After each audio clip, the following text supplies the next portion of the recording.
I'm always looking for the solution versus staying in the problem. And so that's always been my outlook on life.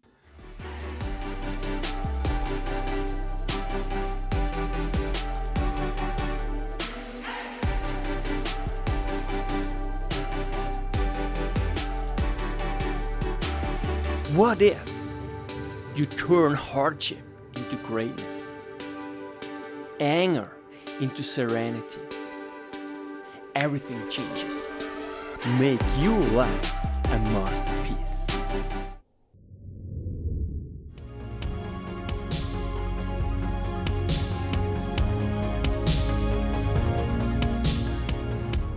Welcome, I'm Yannick, your host, and now joining me, the author of The Trusted Teacher, published by Solution Tree, Erica Battle. Erica Battle, welcome to the show. It's such a pleasure to finally have you and discuss your newly published book. Thank you so much. To start with, who is Erica Battle in simply one sentence? In one sentence, Erica Battle is a passionate educator.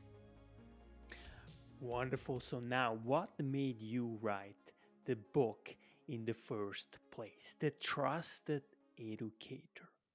So, I'm a second career teacher, and I was not traditionally trained.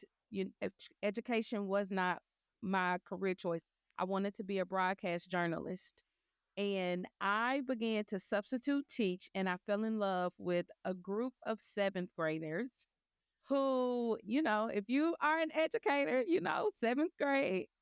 But I fell in love with a group of seventh grade students that where our relationship started off really rocky in the beginning. And then it leveled out, and they became some of my favorite students. I still talk to quite a few of them today, as a matter of fact. And when I started writing this book for Solution Tree and we started reading the manuscript, we realized that my students really trusted me, and that is what really changed our relationship.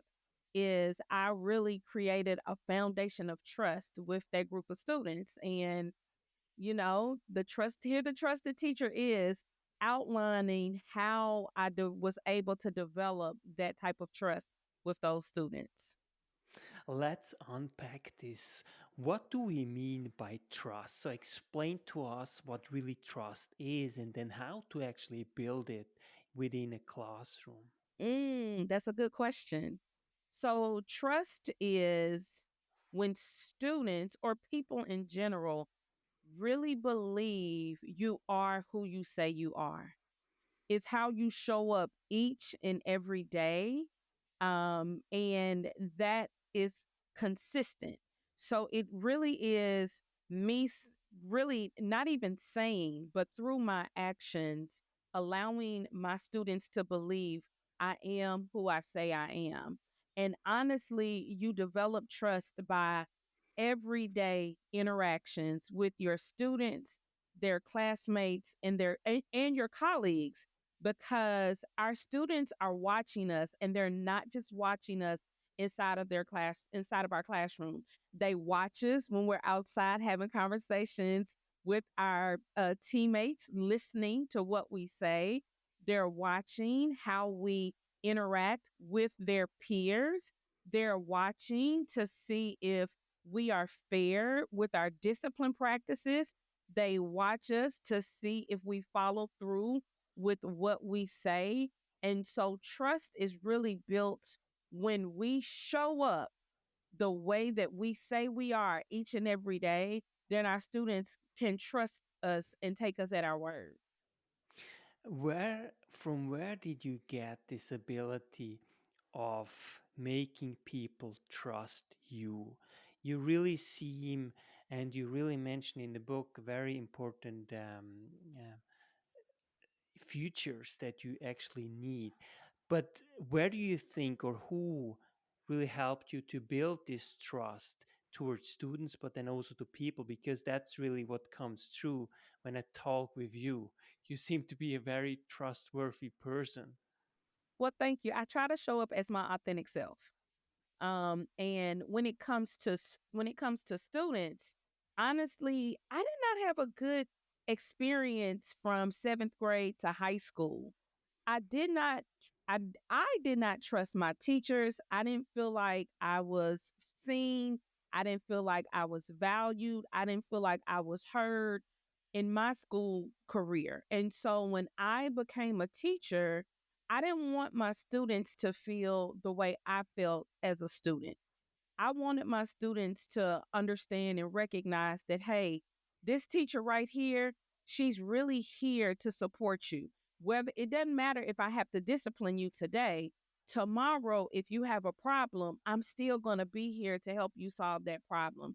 And so, what I learned being a student was I didn't like the way I felt in my classroom, and I didn't want my students to feel the same way I felt. So, I knew that I had to approach the relationships that I cultivated with my students totally different. So you really incorporate this and learn this through observation. So it's actually very powerful, and through reflection, reflecting really about your personal experience, and then watching teachers, and that's a really unique skills actually to have this in, especially when you are young. So what do you think was it that you were not able to trust certain teachers? Well, growing up in middle school, I had some family dynamic shift.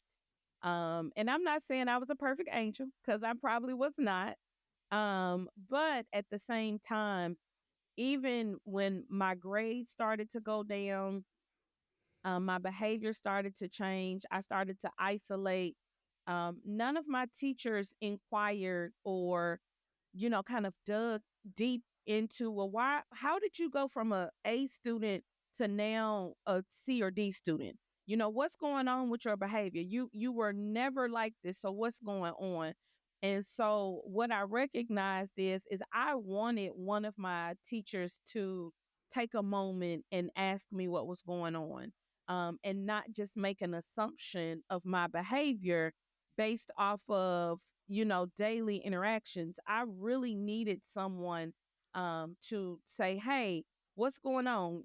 How can I help? So, when I became a teacher, I made sure that I was that person that my students could come to, even if they only had me one period a day, it didn't matter.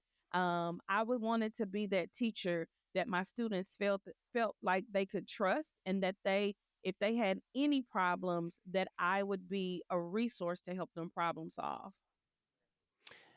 So, what do you, or what did you specifically do in order to build this relationship with your seventh graders? Well, number one, I'm authentic. So I show up as myself every day. I show up imperfect because I'm not perfect, and I allow my students to see my imperfections. Um, Number two, I was very structured. So my classroom was very structured. And I think, sometimes we forget that our middle and our high school students need structure and consistency in order to have a safe environment. A lot of our students come from chaotic neighborhoods, chaotic home environments, and the last thing they need is a chaotic classroom. And so I was very structured, and my students knew what it took to be successful in my classroom. There were no guessing games. I had procedures for everything. But I was also consistent on how I treated my students as well. You know, from my favorite student to, the student that could be absent a few days a week. If something happened, I had to be fair with discipline, and my students saw that. They recognized that I didn't treat one student one way when they hadn't broke a rule, or made an infraction, or treat another student another way. If If it was an infraction and a consequence was warranted, it really didn't matter. I had to give that consequence, even if it hurt my heart, but I had to give that consequence. And also, believe it or not, our students try us to see if we'll stand by our word. So if I told my students, hey, if you do that one more time, I'm calling your mom. If they did it, I stopped what I was doing and I got on that phone.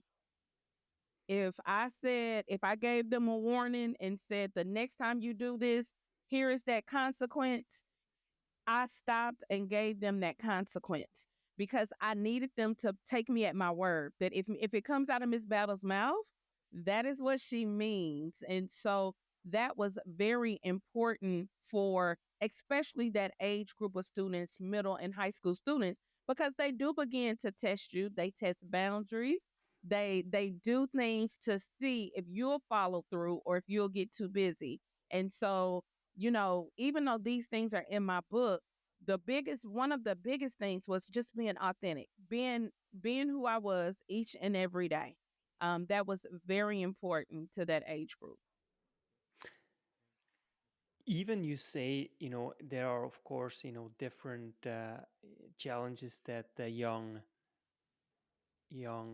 teenagers, face. And yet, I think to anyone, structure is so important because it's not just in the classroom or in the neighborhood, but it's really the social world, social media, that is so chaotic in so many ways. Yeah. And so to give and to provide a certain structure, a certain security, to young adults, I think it's so important. When did you realize that structure is actually one of the most important things that I can actually implement? So early on in my teaching career, actually, my principal sent me to a classroom management professional development. And it was like an aha moment, like early in my career. It was like, oh my goodness. Again, I came as a substitute teacher, so I was not traditionally trained. I didn't have that skill set. So when my principal sent me to this professional development on classroom management, the professional development really focused around structure, procedures, routines, and consistency. And it was like a light bulb went off. And so I went to that course for 3 years, right? I didn't just go to it once, I went to it two more times to make sure that even though I had implemented some of the principles, I wanted to make sure I didn't miss anything. And so each year I got better and better to finally my classroom ran like a well-oiled machine. My kids could run that classroom because they knew what happened Monday through Friday. They knew the structure. They knew what happened when the bell rang. You know, they knew how to turn in their classwork. They knew, from day to day, from moment to moment, how Miss Battle ran her classroom. And so once I learned those principles, it was nothing that you could do to tell me they didn't work, because I worked with students who traditionally some would consider high risk, behaviorally challenged, students in lower performance schools. But my students, they performed well, they had great behavior in my classroom, and they were able to meet my expectation because I gave them everything they needed to be successful. Yes, I had an expectation for them to learn and to do their work. Well, my classroom was set up in a way so they could be successful. And so it's nothing anyone can tell me to this day that does not, proper procedures and routines and consistency and structure inside of a classroom can change the entire dynamic. And I love the fact that you actually went 3 times to the same seminar over the day. I think that's for all these seminars basically necessary, right? Yeah. If you just, because usually you can just really start implementing a couple of things, right? And you just build on that because there's so many variables, right, that you have to somehow manage, right? And so going consistently back and forth, you can reflect and adjust and then reiterate. So that's a wonderful way of doing it. It's like basically instead of always reading new books, right, but really starting implementing one book at a time. And this really requires so much work. It really it's basically almost like a year at least engagement really with just one book in Yeah. order to really absorb and really become, the knowledge actually that you read and absorb, right? It's one thing having knowing it conceptually, but it's really different actually applying it on a day-to-day basis. So what I really see, and you wonderfully described this also in the book, you're really intentional. Have you always been that intentional in your life?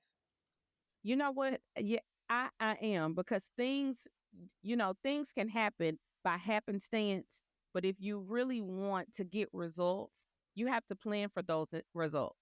And that even includes success in the classroom. You have to intentionally plan to be successful. You have to intentionally plan to foster an environment where the foundation is trust.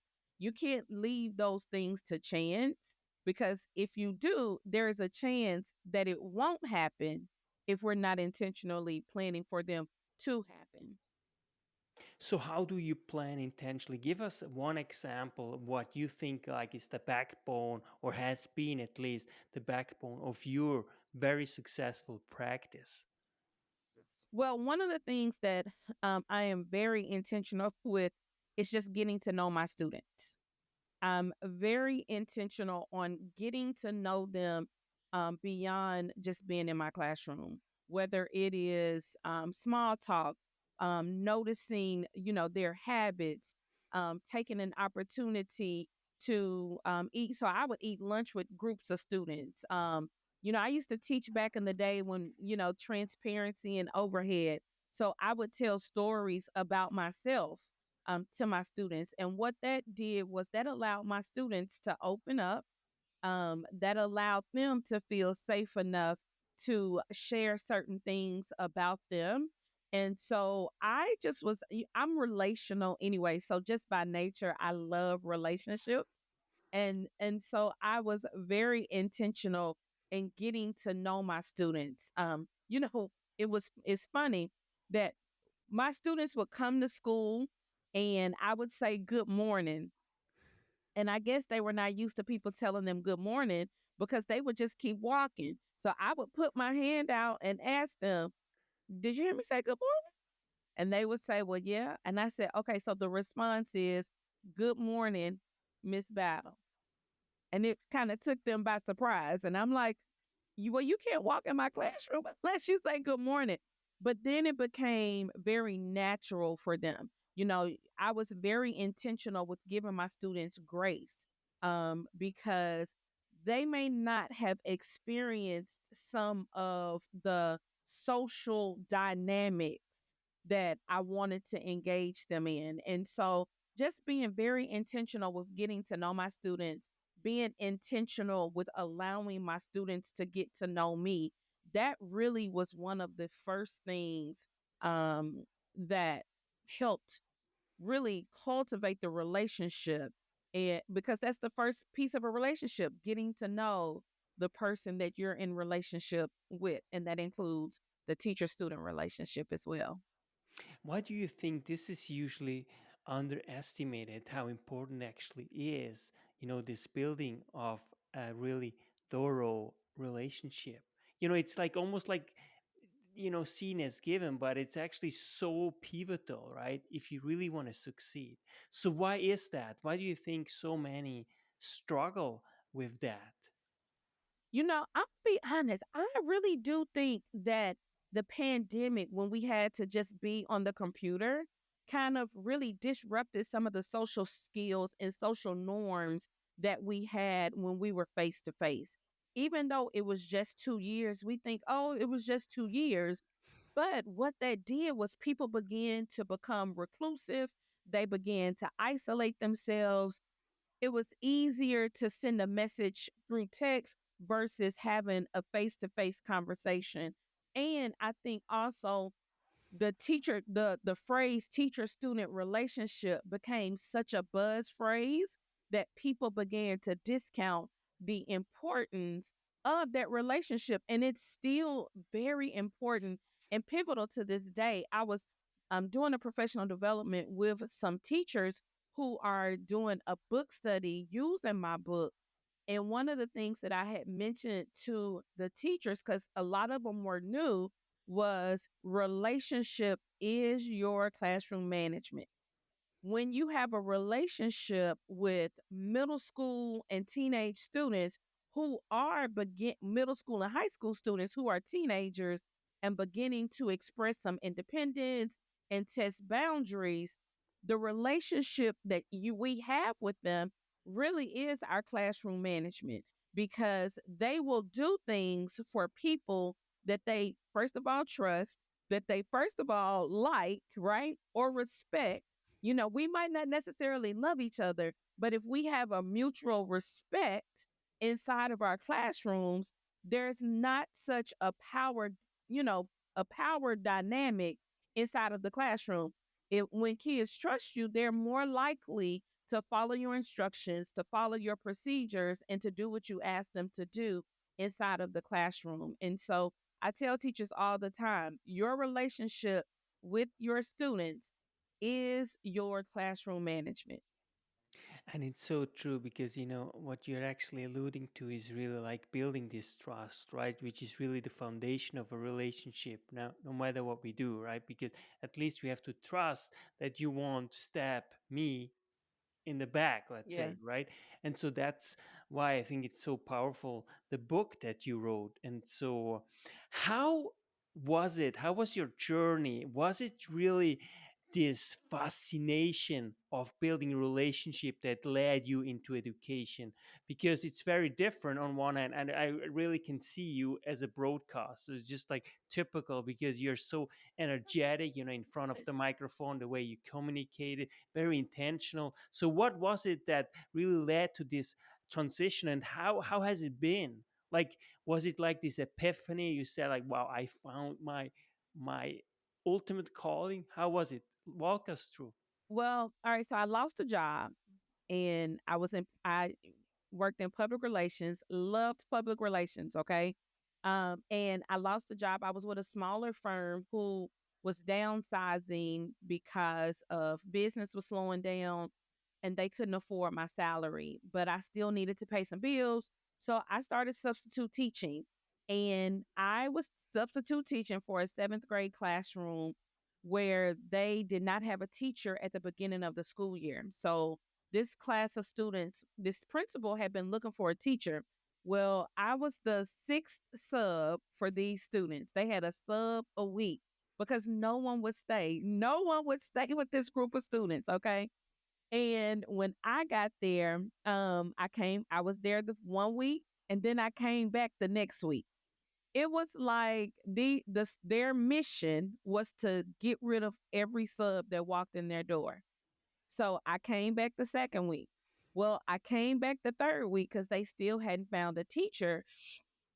And the principal actually thought that she had found a teacher. So she had came to me on like a Monday and said, "Hey, I think I found a teacher for this class. Do you mind staying and helping the teacher get acclimated to the class?" And I was like, "Sure, I'll stay. I keep getting paid. That's fine." Well, the teacher never showed up. So the principal was like, "I'm so glad I asked you to stay because the kids wouldn't have had no teacher." So she came to me again later on in the week, like Thursday, and said, "Hey, now I think I really found a teacher. They'll start Monday, but will you come back?" And so I said, "Of course, I'll help them. Same thing. I'll help them." Well, Monday comes, I'm there, but the teacher never showed. So again, I was there and she was like, "Whew." So finally, she just said, "Will you stay the year? I'll get you a waiver. I'll get you a permit. And the rest is history." I still was not convinced that I was going to teach. I actually was still looking for a job in public relations. And let's see, maybe the middle of the year, we had, well, towards the end of the school year, we had consultants in our building too. So, which is what I do now. And one of the consultants in my building came to me and said, you know, you really need to think about education as a career. She was like, the way that you were able to turn it around in that classroom and show some gains, because what I didn't tell you is, even though I was a substitute and I started in October, my students still increased 10% from the previous year in English language arts, right? And I really chalk it up to the relationship that I had with my students, to be able to tell them, like, hey, I don't need seventh grade, but you need seventh grade. And so, you know, we were able to get some learning. You know, they did increase. And this consultant told me that if you don't continue teaching, you'll be doing thousands of kids a disservice if you decide to leave education. And I thought about it, and I don't even know if I was still convinced then. But then I eventually, you know, the next school year, I was able to reconnect with that same principal. She brought me in again because she was moved to another school. She brought me in to her new school, and I got into a master's program, and the rest is history. It's actually, this year would make 20 years that I have been in education. I started in 2005. Why this it sounds like, you know, the perfect journey and perfect fit just for you, because just the ability that you have to communicate and just to inspire, you know, people, especially educators, you know, that's a fantastic job. So congratulations Thank to you. this. What do you think an educator can do in order to really forge and develop these authenticity to what you mentioned also in the book? It's so important if someone just doesn't necessarily have it, because it's daunting. It's not something that everyone is really comfortable with. Not everyone is very comfortable to actually connect with, especially with you know, youth in general. You know, I think sometimes we forget that we were middle and high school students too. And we forget how hard that age, that time of our life, you know, puberty, pre puberty, high school, you know, trying to, you know, find where we fit as it relates to friend groups, you know, you may be playing sports, and, you know, how awkward that time of our life can be. And I think a lot of times we need to just take a moment and go back and think about how we felt and the things we were going through during that time. And I think that would help us really, really understand and connect with the students that we have in front of us. You know, the behaviors that our students are displaying, a lot of that behavior is not new. But now we have social media, we have camera phones, you know, we have YouTube. So kids are able to record you know, those instances and put it out in, you know, into the atmosphere in the universe through the lens of social media. So we think that all students act the way of the most scandalous video, when that's not true. A lot of our students are truly looking for someone that they can trust and that they really can find a connection with. So I think one of the first things we can do is just go back and remember what it was like for us during that time of our life, and not really look at our students as this, you know, something that is like unnormal, you know, abnormal, because we too once were middle and high school students as well. And I think on one hand, you know, we see these huge challenges, right? But on the other hand, it almost seems to me there's also a huge opportunity, because I truly think that especially youth, they're really looking to connect, you know, with someone on a more deeper level. Do you think that is something where also the whole profession is also to some extent shifting? that it becomes even more important to build these relationship in this day and age? I do, because in the age of social media, our youth have followers, and they don't necessarily have genuine relationships. And they are searching for genuine relationships and connection.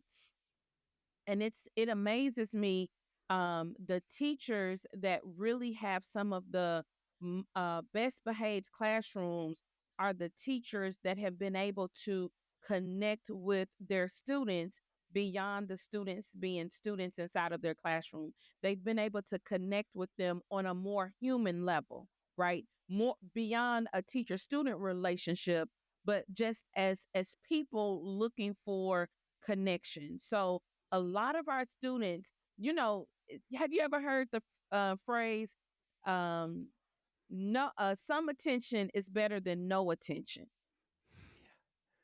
I And do. so our students would rather do things that are disruptive, that gets them attention, versus feeling as if no one is paying them any attention. And so think about how things would shift if these same students really felt a connection with the person standing in front of them every day. If we look at it, our kids spend half of the year with us, so they spend half of their childhood in school until they're 18. And wouldn't it be a shame if they went through all of their schooling and felt like there was no one in front of them that they connected with, that they trusted, or that they had a relationship with? You really nail it, because what you're basically saying is that any behavior, especially when it comes to student behavior, is really a form of communication, a form Hmm. of really wanting to connect. Yeah, that it is a form of communication. And a lot of our students, they don't have the vocabulary to say, you know what, I'm feeling frustrated right now. They may say I'm mad, but they're really not mad. They're frustrated, right? Or they're anxious, and they just don't know how to express, you know what, I'm anxious about basketball tryouts. I'm frustrated because I'm not doing well in class right now. I'm frustrated because me and my friends, we're not really getting along, and I don't know what's happening. They don't have those, though. I'm excited because, I'm going out of town next week. And so they don't have a lot of times the vocabulary to be able to express themselves. And so their communication or their behaviors is a manifestation of how they're feeling, but not able to communicate it verbally because they don't necessarily have the vocabulary to be able to express how they're feeling. How do you personally, on a more personal level, how do you relate and really face challenges? So, I have kids. I have three sons who are all very different, right? And one of the things that I have recognized is, even though they're all three boys, all three of them need a different version of me and communication in order to in order for me to be able to get my point across, but for us to have a very productive conversation. I learned early on that yelling back and forth, it doesn't solve anything. Even with students, it doesn't solve anything. At some point, someone has to stop, take a breath, and start over. Right. Um, I've also learned to be very clear and concise. This is what I feel. This is what I heard. So that's a really good statement to pick up. This is what I heard. So is that not what you said? Well, this is what I heard. And if that's not what the person meant, it gives them an opportunity to say, but that's not what I meant. So I can say, okay, well, I need you to clarify that, because what I heard was this. And if you don't mean this, what is it that you mean? I try not to I make try not to have a gray area. I try to be very clear.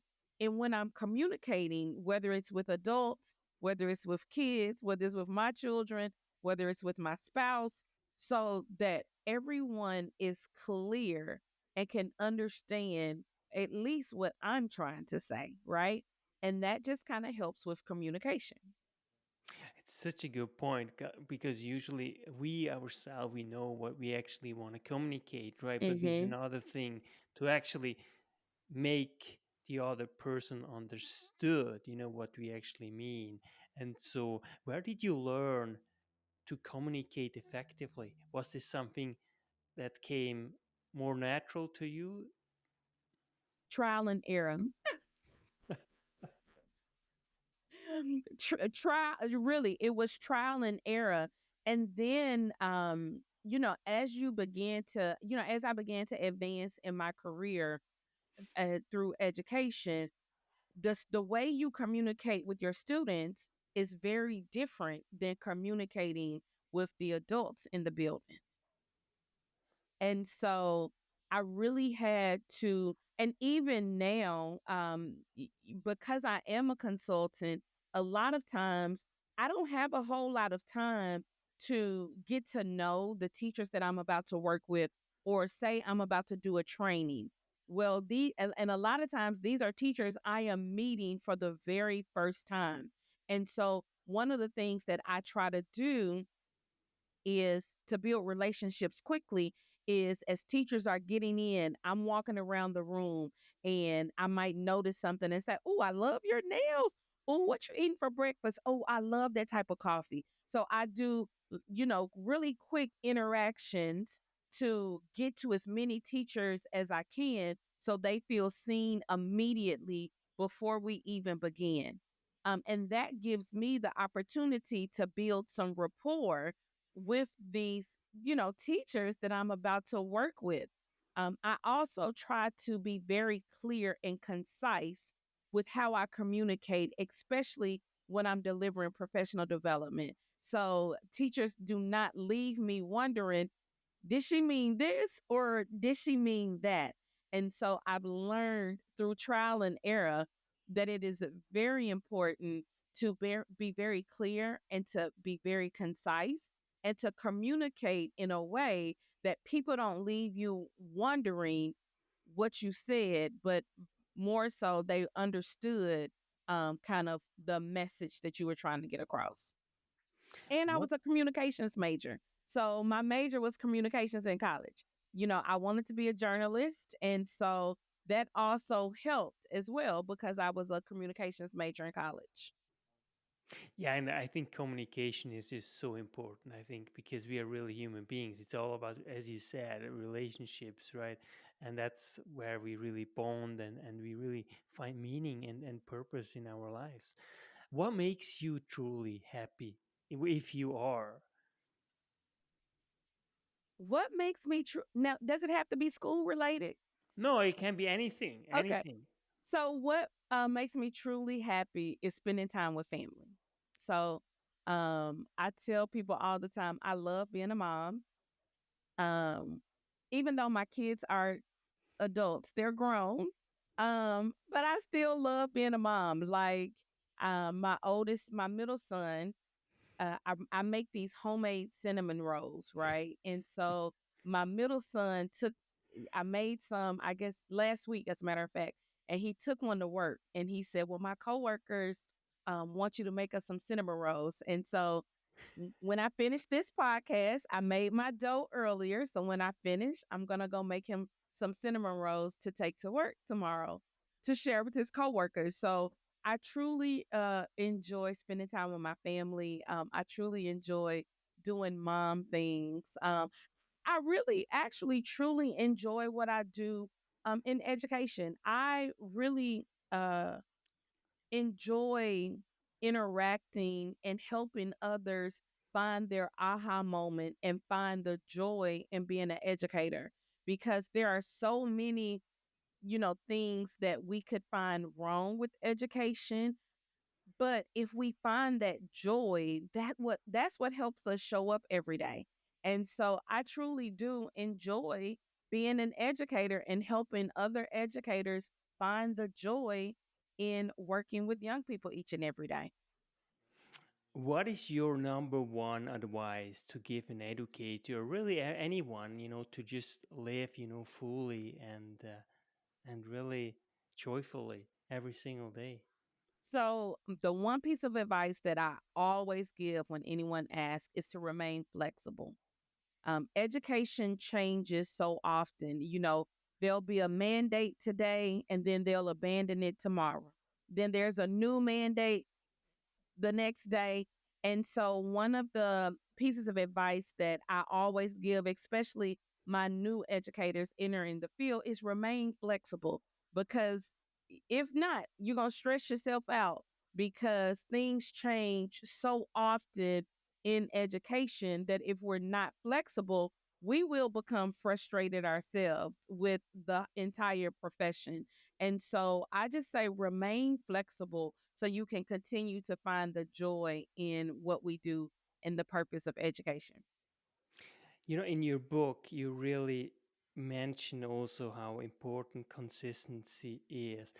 How did you come about consistency, and how do you really implement it in your life in general?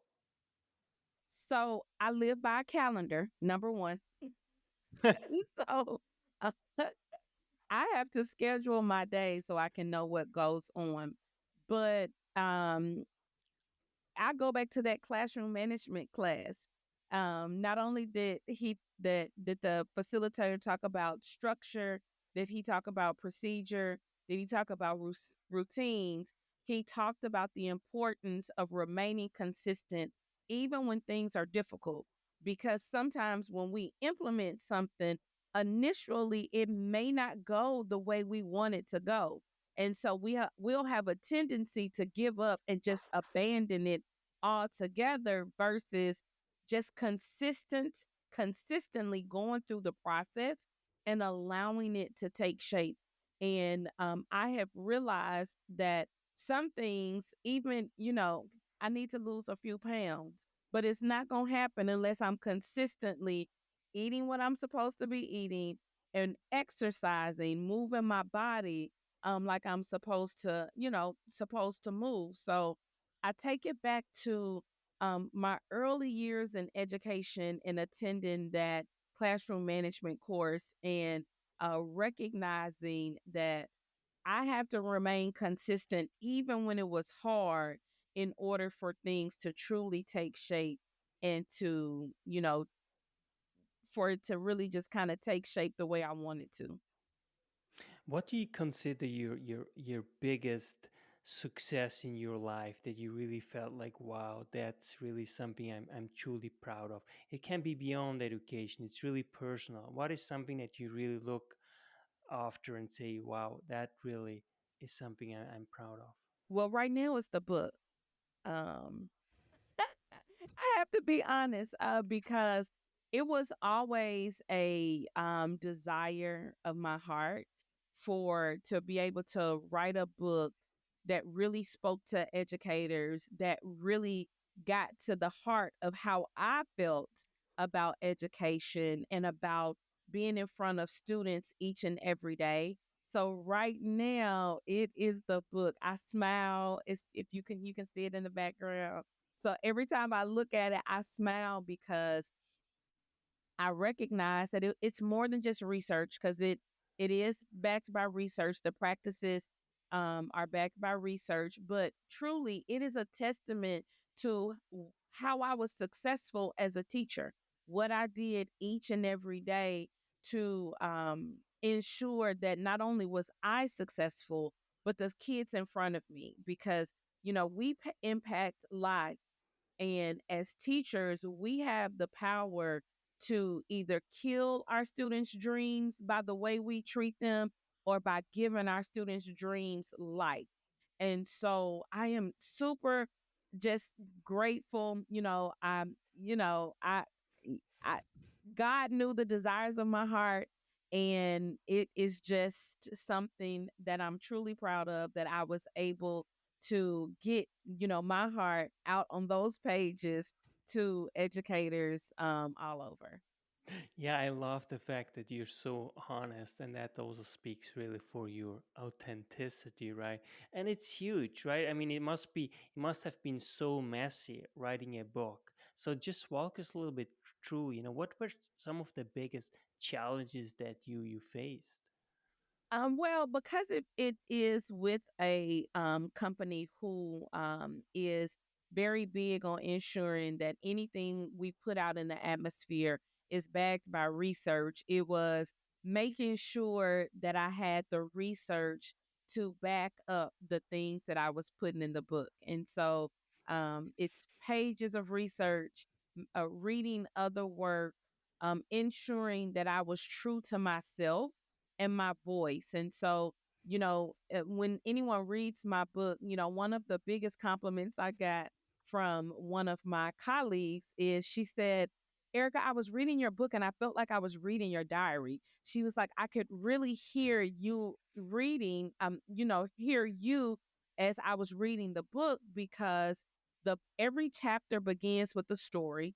And so I begin every chapter with a personal story from my career and how it lends itself to the topic or the theme of the chapter. And so what that really said to me was it was really true to you because I could hear your voice on these pages as I was reading. And so it was making sure that I stayed true to who I was as a person and even as an author when I wrote The Trusted Teacher. You also mentioned, and this is something that is actually really hard, even in education, even though we think like we are all, really working for basically the common good. It's not always like this. Educators, teachers are not always, as easy, I guess, that people might think, to handle, and that they may always work nicely together. And you also really talk about, like, in depth in your last chapter about the importance of teamwork and really how it also translates really and how it really affects students. So elaborate on that. So, a lot of times, we're in our classroom. So we're in our classroom, and sometimes it might feel like we're in a silo. But in all actuality, when we work together as a team, our students even perform better. Collective teacher efficacy really supports students' academic achievement. One of my favorite teammates, she and I actually went to two schools together with the same principal. And this principal put us on the team, she kept us together on the same team because we worked really well. And because we worked really well, there was consistency across our team with our students. So our students knew that they couldn't misbehave one place and act and behave in one classroom. They knew that our expectations were the same and that our consequences aligned with each other. And because of that, our students recognized that they couldn't get over one teammate or the other, that they were held to high expectations in both, for both teammates. And so when we don't work together, there's chaos, and our students take advantage of chaos, and they take advantage of under recognizing that their teachers are not working as a collective team. And so when our students find that weakest link, they will take advantage of that. And so, but it also makes me feel good. I loved coming to work to see my teammate. We ate lunch together, we talked together, we said it, our faculty meetings together because she became a friend. And so, not only do our students need to feel a sense of belonging inside of the classroom, as educators, we need to feel a sense of belonging inside of our schools. We need to feel as if we are seen, we are heard, and we are valued to our colleagues as well. So that working together as a team is just as important as cultivating that student teacher relationship. If there is only one thing people can ever remember about you, what will it be? One thing, uh, let me see. One thing. I really believe in the power of relationship. I believe that relationships is really what fuels us and makes the world go round. So if there's one thing is Erica Battle loves relationships and she loves to see the good in those around her. Have you always been that positive, or what did you do to really turn this around to become such a positive force in the world? That's actually always been my outlook. So I always see the glass half full versus half empty. I always see a um, so if there's a problem, I'm always looking for the solution versus staying in the problem. And so that's always been my outlook on life. So To whom do you attribute this? Because this is a very powerful attitude, a powerful future that you really have. Who is responsible for that? uh, my mom has always been, my mom is very sweet and she loves to ensure that the people around her are seen. She loves to make sure that, if you don't have a friend, she's going to be that friend. And so my mom is a very positive person. Beautiful. And I also actually shout out to you for being a mom of three boys. I mean, it's huge. And to me, I think that's always it's the biggest. To me, really, parents are really the heroes of today. I think in general, it's just huge. So, what do you think was it that you always wanted to be a mom as well?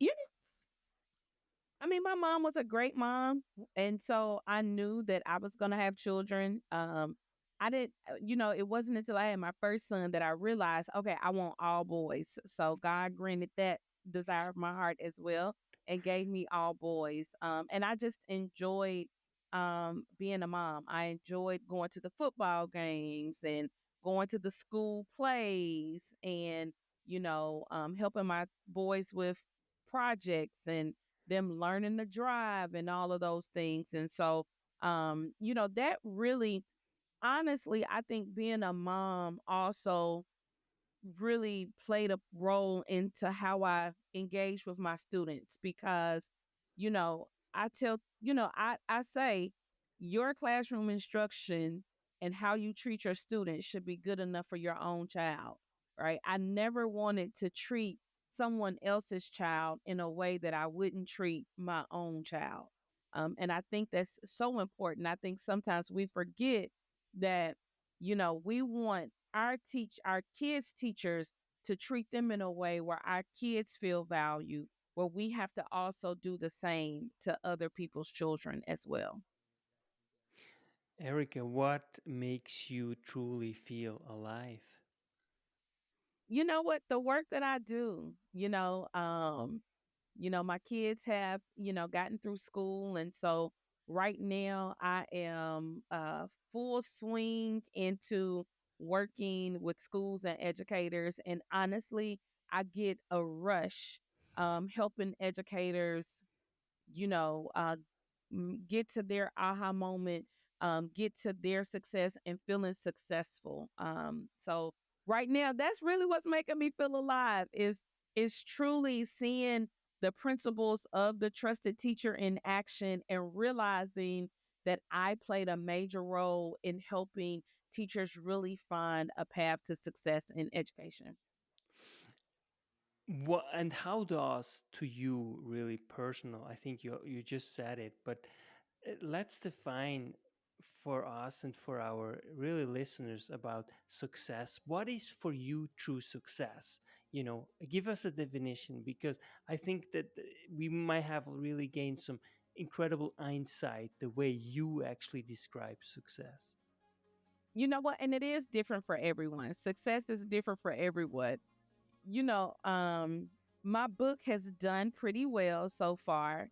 And so success for me would be to see the principles and the practices that I have created live year after year, and people still appreciate those things that I created a while, some years ago.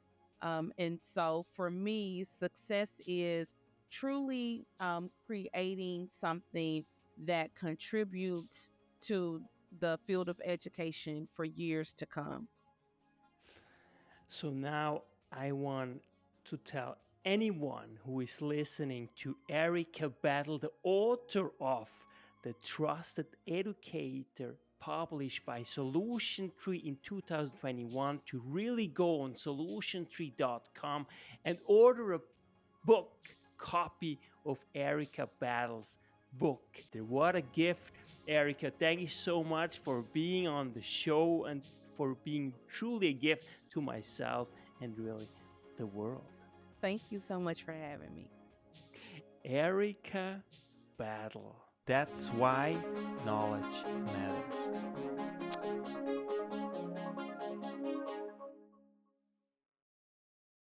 Make your life a masterpiece. Visit now programs.the-ykm.com.